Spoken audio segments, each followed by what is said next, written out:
Floor 9 broke every striker in under a minute until today, the Federation's so-called Floor 9 selection. A trial of pure competitive ego. Every top striker who entered broke within 60 seconds, without exception. Until today, beyond the door, a violent violet storm waited, a pressure that fed on ambition itself. The higher the drive, the faster it consumed. Out of the way. Zero. Some of us are here to prove something. This pressure, it's like a strong wind. Nothing more. He walked the full length of that lethal corridor and back. No one had ever done either. The crowd could only stare. Daichi emerged from floor 9, as though exiting a convenience store. Calm, unbothered, alive, before the stunned crowd could process what they'd witnessed. Federation agents in black suits closed in around Daichi. Daichi, what have you done now? Daichi said nothing. He never did. And as they led him away, the Federation realized they had found an anomaly they couldn't explain. Daichi had always been an anomaly. Not because of talent, but because he lacked competitive fire. How many times do I have to tell you? You can't just stand there. The game demands hunger. Look, it's Zero, the only striker who'd rather take a nap than score a goal. His ego quotient tests always returned the same number, 0. A measurement of competitive desire that should have been impossible. Honestly, the whole concept of ego just seemed exhausting. Why would I want to suffer like that? You'll never advance with that attitude. This academy is for those who want to conquer. I don't need to conquer anything. I am fine just as I am. In a world that measured worth by ego, Daichi had none, and never felt the lack. The only thing I ever wanted was a quiet life, and I already have that. In a world built on ego, a boy without any had just become the most important person in it. They had taken Daichi to a holding cell. Now the Federation Council watched the footage in silence. Director Takeda paused the playback at the moment Daichi emerged untouched. Every other striker broke in seconds. This boy walked through like it was nothing. His ego quotient is 0, a null anomaly, something we have never encountered. The council argued in harsh whispers. Some wanted him dissected. Others saw a weapon. Enough. Bring him in. I have a use for this anomaly. Minutes later, Daichi stood before the council, hands still in his pockets. You will return to floor 9 and recover all personal effects from the fallen strikers. Do this, and you remain a free student. Refuse, and you'll be contained permanently. Daichi said nothing, but the weight of that choice pressed down on the entire chamber. So, if I refuse, you lock me up. But if I do this, I am free. That's the deal. Precisely. We'll provide the retrieval kit, recover everything you find. Fine. Give me the bag. Without another word, agents handed him the pack. Daichi accepted it like he was taking out the trash. Guards escorted him back to the floor 9 entrance. The same door that had swallowed him earlier now loomed again. Second time today. They really think I'm useful for something now. The storm raged as before. But to Daichi, it was still just a strong wind. They want me to pick up some journals and medals. Fine. He walked deeper, completely unaffected. The pressure that had broken the strongest strikers was little more than a draft to him. And so, Daichi began his retrieval mission, unaware that what he found inside would change everything. Daichi moved through floor 9 like a quiet janitor. He picked up whatever lay in his path. Medals, goggles, torn gloves. One item stood out, a thick leather journal. Its pages were filled with crossed-out names. Kaito. Last attempt for my daughter. He didn't make it. Daichi slipped the journal into his pack. The name meant nothing to him. Yet, when Daichi returned, he dropped the full pack onto the council table without ceremony. He performed flawlessly. We must exploit this anomaly further. Another voice cut through the murmurs, colder than Takeda's own. We should dissect him. His brain could revolutionize our understanding of ego. Number. He's more valuable as a retrieval asset. Increased surveillance. I want every move logged. Through it all, Daichi stood motionless, already forgotten. But the journal in his pack carried a name that would soon change everything. Later, alone in a study room, Daichi opened the journal once more. The council wanted every item cataloged. If you find this, tell Wakana. I wanted to see her one more time. Forgive me. Before Daichi could turn the page, the door slammed open. A young woman with sharp amber eyes stood there, breathing hard. You are the null anomaly. That journal, give it to me. It belonged to my father. I am Wakana. Take me into floor 9. I need to see where he fell. Do what you want. She stared at him. She had prepared arguments all night. None of them mattered. We go now. Before the council buries you in their labs. Daichi simply stood, slinging his pack. The retrieval kit held everything they needed, and so they walked together toward the room-lit door. An empty boy and a daughter's grief. They stepped inside, and the violet storm surged. But around Daichi, it split like water, leaving a still path. Wakana gasped as the pressure clawed at her mind.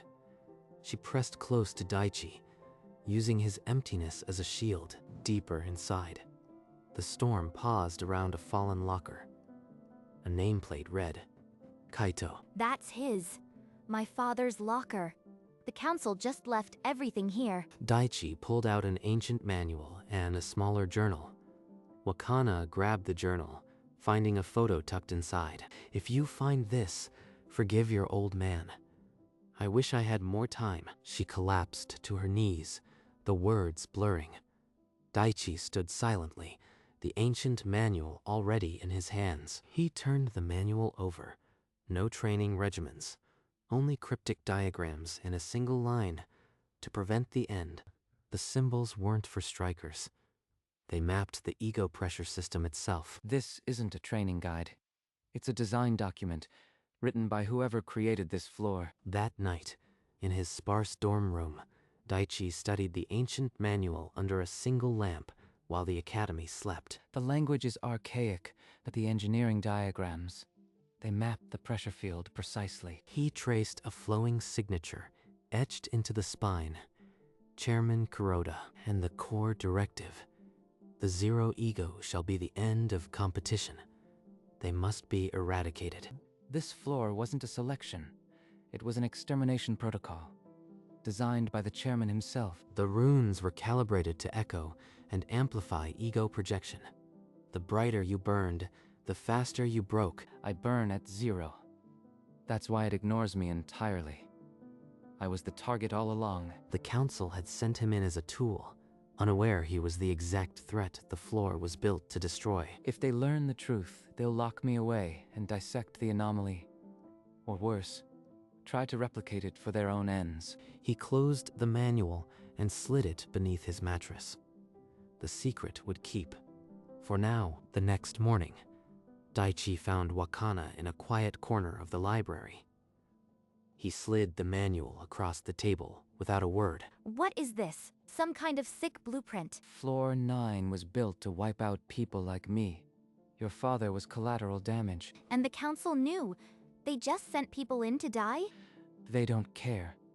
They only want to use the anomaly. So we shut it down ourselves. They marched to the council chamber. Takeda listened, face a stone mask. Preposterous. Floor 9 is a sacred selection tool.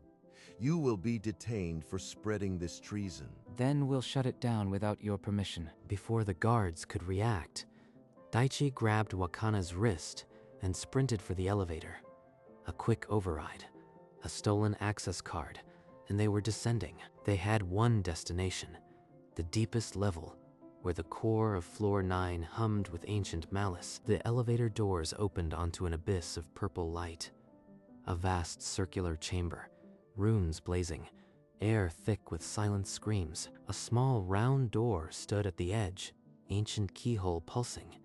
Daichi withdrew the hidden key from the manual's spine. The door dissolved into light. They stepped through into the amplifier chamber, the heart of floor 9. The pressure. It's not from the storm. It's from inside my head. She's feeling the ego amplifier. To me, it's just noise. At the chamber's center, the runes flared. A vortex of screaming faces rose, shadows coiling into a towering figure. Wakana dropped to one knee. The amplified ego pressure was peeling her ambition apart. The vortex spoke, voice a layered echo of old anger and obsession. I have waited centuries for a zero ego. Now, I will finally erase your kind from this world. Daichi stared into the storm.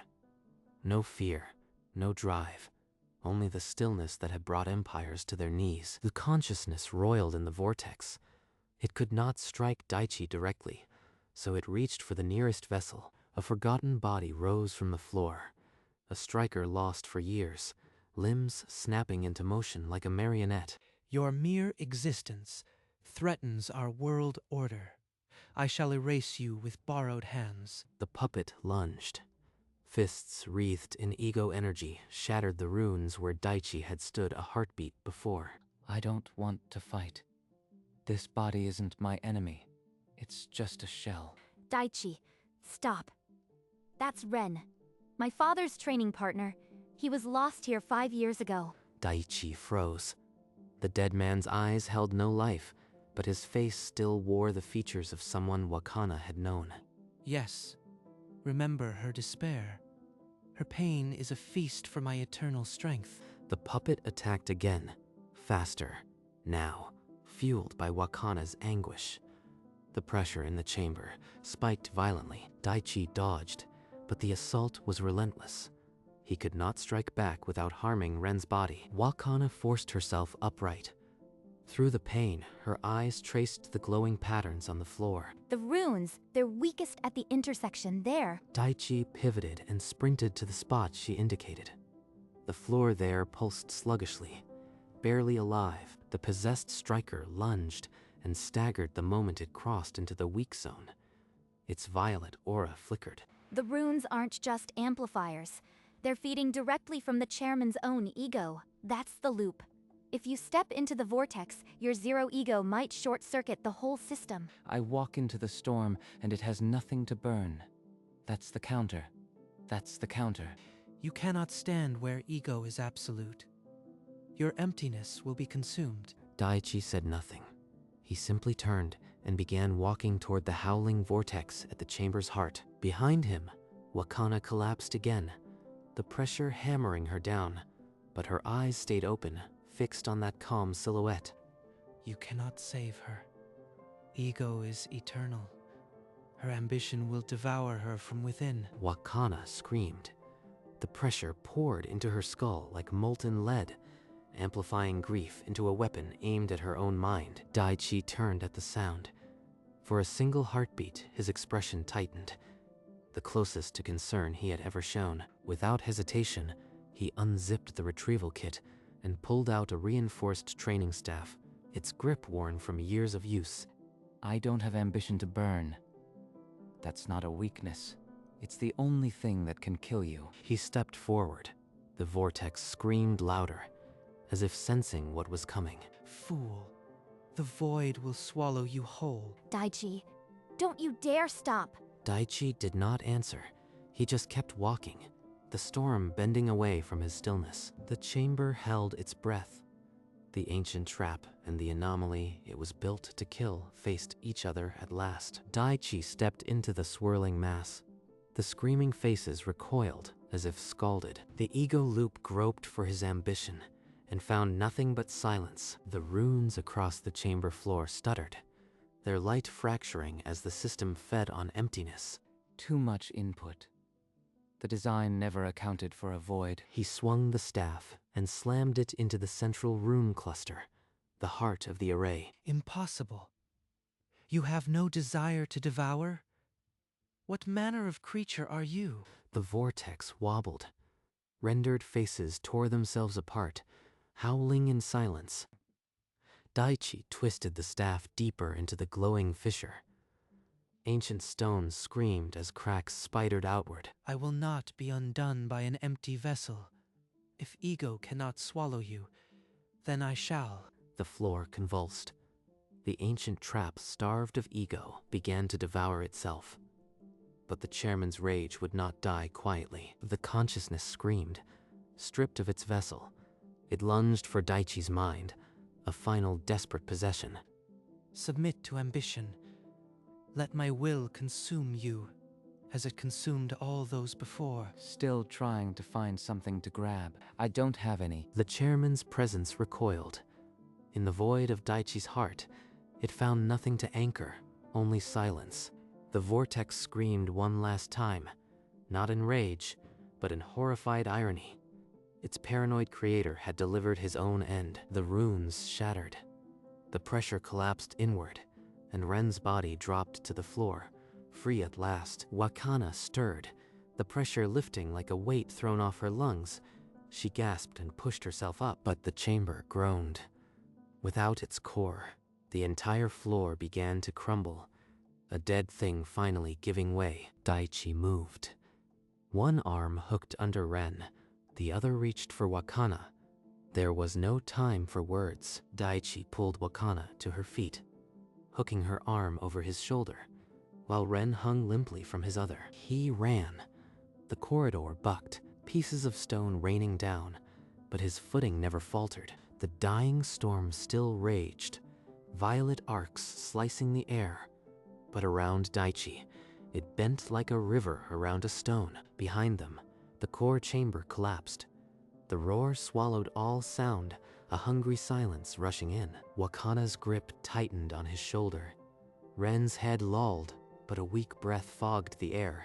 He was alive. The exit door loomed, flickering, its runes dying one by one. A shrinking oblong of light. Daichi surged forward. 5 strides left, then 3. The door closing faster now. He didn't hesitate. He dove, pulling them through the shrinking gap just as the last rune guttered out. The door slammed shut, seal hissing into permanence. Beyond it, floor 9 collapsed into a dark, final silence. In the dusty antechamber, they lay gasping. Floor 9 was no more. The sealed door hissed. Beyond it, alarms blared. A stampede of council members and reporters had flooded the outer hall. What have you done? The floor, it's gone. Ended a murder machine. Here is why. He spread the manual. A holographic projector caught the page and cast it across the hall for all to see. To prevent the Zero Ego from destroying competition, this floor was built to detect and erase them. Signed, Chairman Kuroda. A ghostly echo resonated from the settling dust, the chairman's final, fading confession.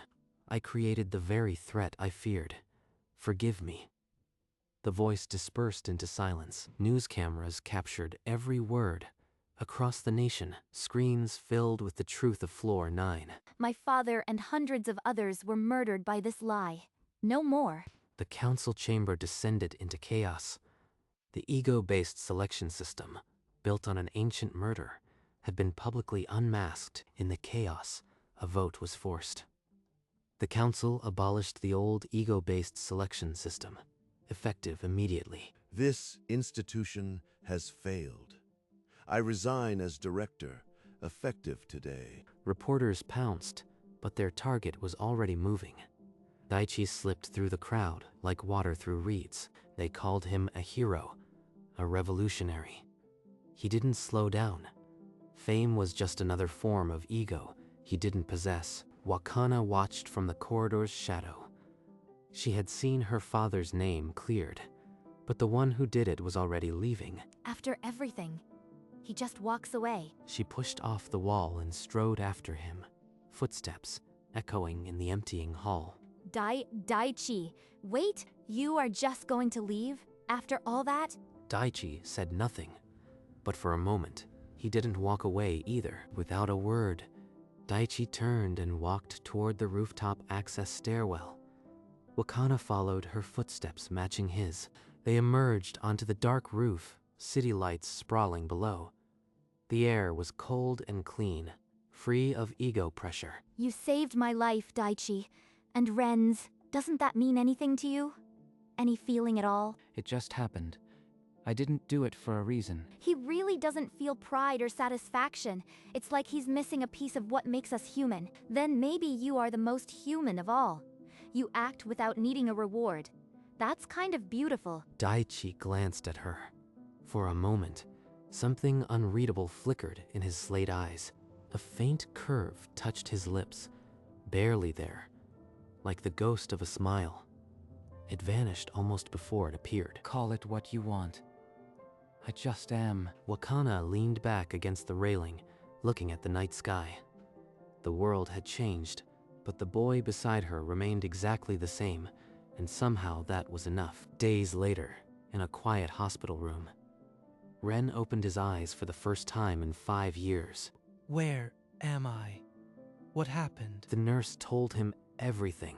The truth about Floor 9, the boy who walked through the storm. He had no reason to save me, but he did it anyway. Across town, Wakana stood before the memorial wall. Her father's name glowed softly among the honored lost. Dad, I finally understand. You didn't fail. You were fighting a monster you couldn't even see. And it's finally over. The world you wanted for me. It's coming true. She placed a small soccer ball charm at the base, a memento from his old training gear. I'll keep moving, Dad, but I'll never forget. The past was no longer a wound, but a quiet strength she could carry forward. The academy grounds felt different.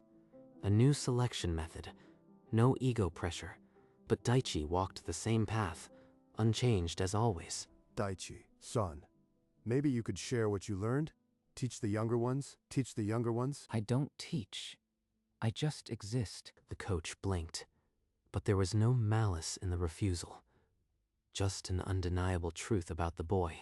He really doesn't care. Like, at all.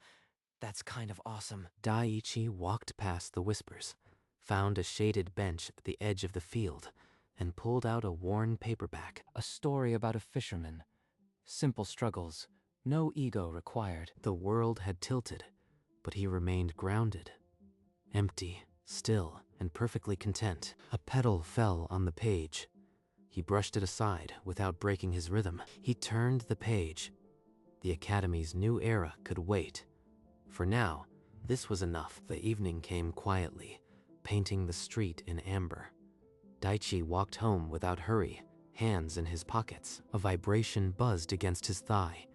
He pulled out his phone, the screen glowing in the dusk. New trials start tomorrow. No ego required. You'd be bored out of your mind. Wakana. Daichi read it once, then twice. His expression didn't change. He typed nothing back. The screen dimmed, and he slipped the phone into his pocket. He continued down the street, past houses where families were settling in for the night. A dog barked somewhere. The world had been forced to let go of ego, and the one who caused it was walking home as if nothing happened. He turned a corner and vanished into the fading light. The only sound was his footsteps, steady and unhurried. In a world that had worshipped ego, one boy had walked through its fire without a single desire and left it all behind. And he was perfectly fine with that.